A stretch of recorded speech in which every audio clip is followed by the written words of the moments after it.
Hi guys, welcome back to the channel, and in this video we're going to be talking about why I love my Nikon D810 and why it is relevant for 2024 going into 2025.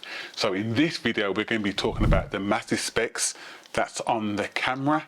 We're going to be talking about who can benefit from this type of camera and why I personally love it and use it as a main body. So let's get into the video. So the features, this is a 30 megapixel full frame camera.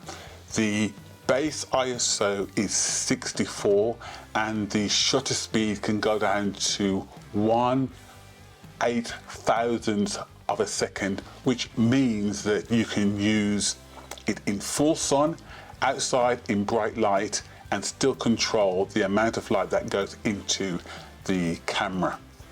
As you can see, it's dual slotted, so it takes the CF cards, the big ones, and also takes the smaller ones, which is the SD cards. It has 51 focus points.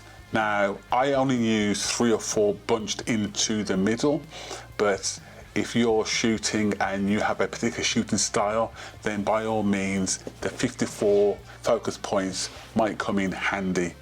It only shoots, unfortunately, 5 frames per second in full frame mode. This can be increased to 7, again, not a great deal, if you put it into the crop center mode, the DX mode. So you won't be shooting sports with this, or particularly wildlife, but I think it can be done, but you'll be at a disadvantage. It is weather sealed, and I don't advise you to do this at home, but here's an example of me testing the weather seal on the camera. And also it has great low light capabilities, so the dynamic range on this camera is excellent. So who's this camera aimed at? If you are a landscape photographer, if you do streetscapes, if you do street photography particularly, and portraits, I do portraits. If you do club shoots where the lighting is challenging, this camera fits the bill.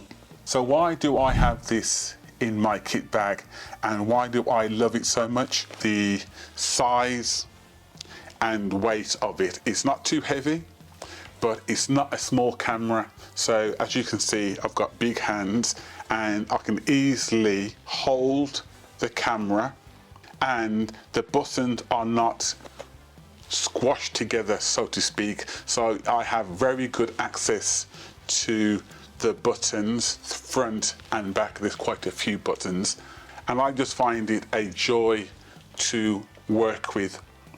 It may be an old camera. As of recording this video, it's 10 years old, but it has held its own in today's market. So guys, if you have a D810 and you love it as much as me, put it in the comments why you like the D810. Okay guys, thanks for watching the video. YouTube things that you might like, this one on this side, and also if you have a mind to and you like what I'm doing on the channel, why not hit the subscribe button. Happy shooting, and I'll catch you on the next video. Okay, bye bye.